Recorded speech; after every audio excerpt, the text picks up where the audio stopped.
आज बात करते हैं सूर्य नारायण भगवान को जल कैसे अर्पण करते हैं। तो सूर्य नारायण भगवान को जल कैसे अर्पण करना है वो आप लोगों के साथ आज शेयर करते हैं इस सलोनी डायरी आध्यात्मिक यात्रा पर। इसी तरह से सलोनी डायरी आध्यात्मिक यात्रा पर आप लोग जुड़ें और वीडियो के बारे में जितना हो सके एक दूसरे को शेयर करें, वीडियो को लाइक करें, शेयर करें, सब्सक्राइब करें और अच्छी अच्छी जानकारियाँ हासिल करें और जितना हो सके अपने बच्चों को और अपने अंदर इन सब चीज़ों की आदत डालें और जितना हो सके ग्रंथों से जुड़ें, क्योंकि कहते हैं ना गुरु हमारे पास ही हैं। कोई भी ग्रंथ लो वो गुरु ही हैं, स्वयं भगवान ही विराजमान है। यही सब पढ़ पढ़ के तो मैं भी हूँ, आपको बता रही हूँ, इसी तरह से आप भी सबको बता सकते हैं। तो जितना हो सके हमारे ग्रंथों को उतना प्रचार करें, उतना ही उसके अंदर जितना पढ़ेंगे आपको जानकारी मिलती चली जाएगी। तो आज चलते हैं सूर्य नारायण भगवान का महत्व क्या है, जल देने से हमारे जीवन में किन किन चीज़ों का मिलता है। इसी तरह से वीडियो को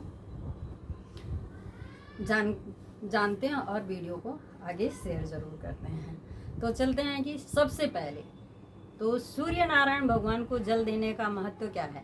देखो, सूर्य नारायण भगवान जो हैं वो हमारे श्री राम भगवान जी के पूर्वज ही हैं।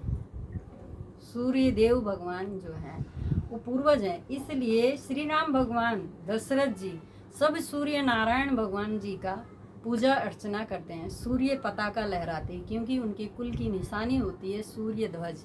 तो इस तरह से कहते हैं सूर्य नारायण भगवान का जितना श्रवण करोगे आपके जीवन से दुख तकलीफ दूर होती चली जाएगी। और सारे संकटों को अगर दूर करना है तो आज से और अभी से ये चीज़ अपना लें कि सूर्य भगवान को जल कैसे अर्पण करना है। तो सबसे पहले अगर आप किस तरह समय सूर्य भगवान को जल अर्पण करते हैं, बहुत से लोग उठते हैं 12 बजे, बहुत से लोग उठते हैं 11 बजे, उठेंगे और नहाएंगे धोएंगे तब जाकर ये सूर्य भगवान को जल चढ़ाएंगे। उससे आपको नेगेटिव चीज़ें मिल सकती हैं, अच्छी चीज़ें नहीं मिल सकती हैं। सोचो, आप अगर सुबह सुबह शांत हो, आपका दिमाग ठंडा है तो बहुत अच्छे कार्य करोगे। अगर आपका दिमाग गर्म है तो कैसे काम करोगे। तो वो गर्म चीज़ों में बहुत सारी ऐसी चीज़ें, नेगेटिव चीज़ें आती हैं जो आपके जीवन में हानिकारक बनती हैं। तो सूर्य उदय का समय उगते हुए सूरज को जल अर्पण करना चाहिए। उगते हुए सूरज का महत्व ही है कि जैसे ब्रह्म मुहूर्त में लोग उठते हैं और इस तरह से उठ के पूजा पाठ करते हैं और सूर्य नारायण भगवान जी का ध्यान करते हैं। तो उगते हुए सूरज को इस तरह से जल चढ़ाना चाहिए, ऐसे अपने सिर से ऐसे ऊंचा, और एक धार बनानी चाहिए। और उनका जो पानी है वो कहीं नालियों में ना जाए, कहीं छत पे ऐसे ना जाए, इसलिए ध्यान रखें। या आपके अगल बगल पार्क हो या पेड़ पौधे या मंदिर में दे रहे हैं तो पेड़ में ही दें और इस तरह से भगवान का ध्यान करें। और जितना हो सके अगर आप छत पे दे रहे हैं तो किसी पौधे में इस तरह से डालें, क्योंकि उसका पानी आपके पैरों में ना लगे। तो इस तरह से सूर्य भगवान को आप जब उगते हुए सूर्य को जल अर्पण करेंगे तो आंख बंद ना करें, आंख बिल्कुल बंद नहीं करना है।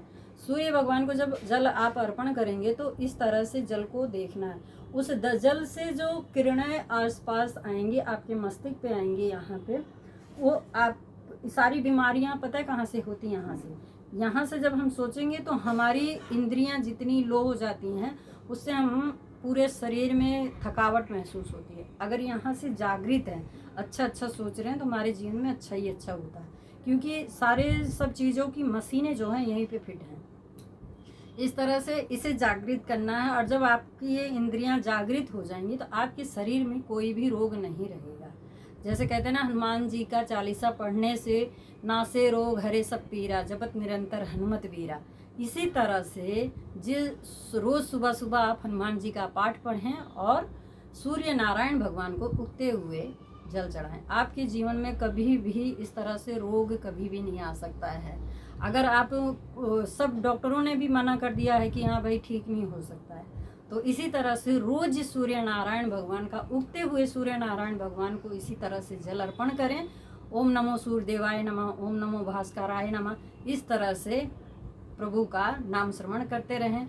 और कहते हैं ना, अगर प्रभु को और खुश करना चाहते हो तो उसके अंदर थोड़ा सा गुड़ वगैरह डाल करके जल अर्पण करें।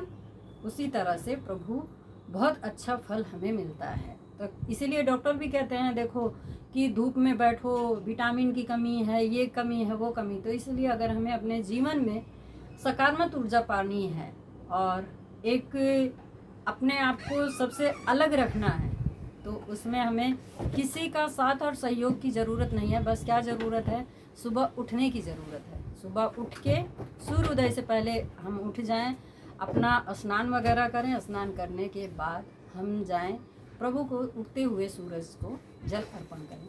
और ज़्यादा से ज़्यादा ध्यान रखें, उगते हुए सूरज को जब आप जल दें तो हल्के कपड़े पहने, भारी मतलब ऐसा कपड़ा ना पहने कि हल्के कपड़े पहने कि उनकी जो किरण है आपके पूरे शरीर पे पड़नी चाहिए। ज़्यादा से ज़्यादा हो सके तो सबसे शुद्ध जो है वाइट कलर माना गया है, वाइट पहने। काला रंग का कपड़ा तो कभी ना जल देते हुए कभी ना पहने। और इस तरह से जितना हो सके हल्का लाइट वेट, मतलब गुलाबी हो गया हल्का, इस तरह से कपड़े पहन के सूर्य भगवान जी को जल जरूर अर्पण करना चाहिए। तो मैं ये जो जल देने की आपको बता रही हूँ, तो दोपहर में बिल्कुल जल ना दें और जितना हो सके सूर्योदय होते समान दें। और जितना अपने शरीर को स्वस्थ चाहते हैं कि निरोगी काया हो जाए, उतना ही उगते हुए सूरज को जल अर्पण जरूर करें। और जल किस में देना है, स्टील के बर्तन में तो कभी मत देना, स्टील के लोटे में बिल्कुल मत देना। जैसे मिट्टी का बर्तन जो है सबसे शुद्ध माना गया है, मिट्टी के बर्तन में आप दे सकते हैं, तांबे के बर्तन में दे सकते हैं, पीतल में आप जल अर्पण कर सकते हैं। इस तरह से स्टील का बर्तन छोड़ करके बाकी आप जल प्रभु को अर्पण कर सकते हैं। और कभी भी बहुत लोगों को देखती हूँ कि अपने ग्रिल से ही खड़े हो जाते हैं, जल अर्पण ऐसे करके डाल देते हैं और वो नाली में चला जाता है। तो वो भी एक नकारात्मक ऊर्जा हमें ही लगती है, किसी और को नहीं लगती। क्योंकि हम सूर्य भगवान को जल अर्पण कर रहे हैं, उन्हें जल ग्रहण करा रहे हैं, तो गंदी चीज़ों में तो हमें नहीं डालना चाहिए ना। इस तरह से नीचे पौधा, अगर आपके पास पौधे नहीं हैं तो पौधे ले आएँ, पौधों के इस तरह से उसमें जल जाएगा, तो पौधों की भी सेवा हो जाएगी।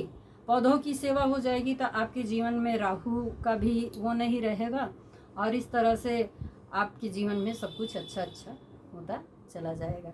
तो मैंने आज सूर्य भगवान की जल देने की प्रक्रिया आप लोगों से कही है।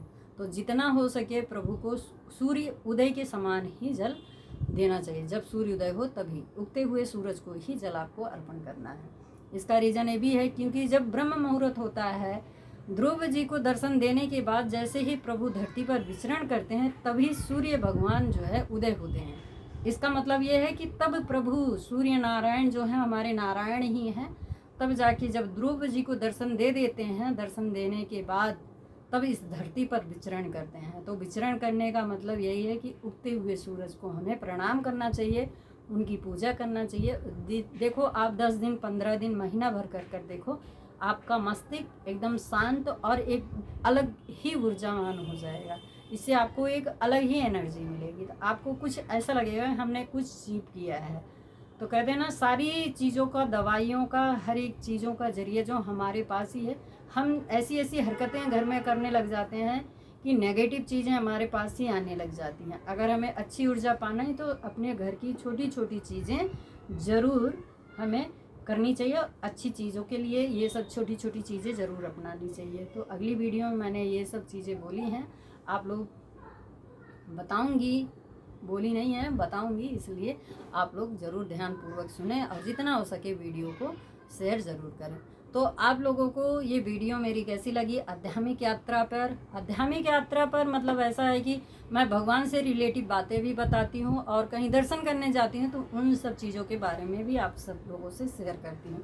तो इसी तरह से आप लोग मेरी वीडियो देखते रहें और जितना हो सके वीडियो को शेयर करें। जितना लोगों तक पहुँचेगा उतनी ही जानकारी मिलेगी। आजकल क्या है, लोगों को मतलब अपने जैसे ऑफिस में जाते हैं तो उनको तनाव भरा पूर्ण रहता है। तो जो ऑफिस लोग जाते हैं मतलब उनका मतलब माइंड इस तरह से सेट हो जाता है, उन्हें चाहिए रोज डेली सुबह सूर्य उदय के समय उगते हुए सूरज को जल जरूर चढ़ा करके ही जाना चाहिए। इससे क्या होगा, उन्हें ऊर्जा मिलेगी। और जितना हो सके सुबह सुबह एक रोटी, जो पहली रोटी होती है उसे थोड़ी सी बड़ी लोई लें, उसके अंदर थोड़ी सी चीनी डाल दें या गुड़ डाल दें, उस तरह से उस रोटी को बनाएं और ऑफिस जाते वक्त गाय को ज़रूर ग्रहण कराएं। आपका जीवन में सब कुछ धीरे धीरे सब कुछ ठीक हो। अगर आप कर्जे में डूबे हैं या आपके घर में कोई ऐसे मतलब दवाइयों पानी में सब कुछ चला जा रहा, प्रभु आपके घर की सारी संकटें दूर करेंगे। तो इसे कहते हैं ना, आत्मा से ज़्यादा जब शरीर के रोएं